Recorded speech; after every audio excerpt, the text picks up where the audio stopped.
Hey, what's up, YouTube? We're continuing to run through the motions as we get to Proposition 37, which is the Genetically Engineered Foods Labeling Initiative Statute.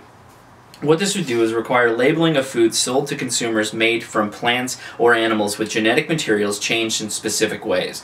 This prohibits marketing such foods or other processed food as natural, provides exemptions. Fiscal impact would be increased annual state costs from a few $100,000 to over $1 million to regulate the labeling of genetically engineered foods. Additionally, but not likely significant, government costs to address violators under the measure. Okay, so a yes vote would mean genetically engineered foods sold in California would have to be specifically labeled as being genetically engineered. A no vote on this measure means genetically engineered foods sold in California would continue to not have specific labeling requirements. So, you know what, I'm just going to read through the pros and cons and then I'll talk about it. Proposition 37 gives us the right to know what is in our food we eat and feed our families. It simply requires labeling of foods produced using genetic engineering so we can choose whether to buy these products or not. We have a right to know. Prop 37 is deceptive, Proposition 37 is a deceptive, deeply flawed food labeling scheme full of special interest exemptions and loopholes. Prop 37 would create new government bureaucracy costing taxpayers millions, authorize expensive shakedown lawsuits against farmers and small businesses, and increase family grocery bills by hundreds of dollars per year. Okay. What this ultimately comes down to is grains and things that are grown in the ground. And particularly if those seeds that the plant sprouts from is genetically altered in any way. The problem that you have when you deal with genetically altered stuff, even when you're talking about, well, okay, everything has to be pollinated, right? There is seeds and spores that are released in the air at all times, and these genetically altered wheats and strains of things can intermingle with other things. Hopefully the idea is that it intermingles with things within that own farm plot. But to say right next door you had Jim Bob's Organically Natural Farms that grew wheat as well, and his plants are right next to the plant that had modified seed. He could technically be tampered and have wheat grow that was in some way the next strain modified or you know, whatever.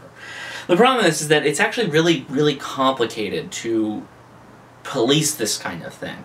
And it's something that on the very surface looks like it's not going to cost us much, but in reality it could cost us a whole hell of a lot as we try and figure out what is classified as natural versus not natural, particularly when organic and non-organic can be grown in the same valley or basin, and you know, how do you police that?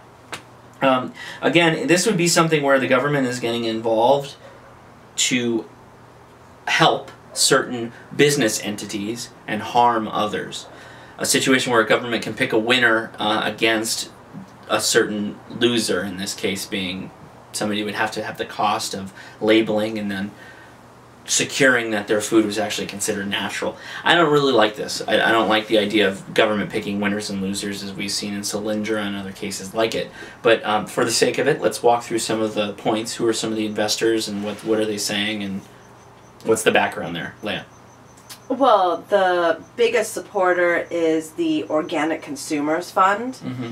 Then Mercola Health Resources, really just a lot of organically based companies. Which you can expect. I mean, in a perfect world where you could have this is a good thing, right? I mean, if you could go to the store and know clear as day that what you were going to buy was organic versus inorganic, that could change some people's minds. Right. And here's the reality of it. I lean towards the hippy-dippy side when it comes to food, health and food and things along those lines, and somebody who is interested in it is going to seek out the information. This, once again, does not need to be legislated. Right.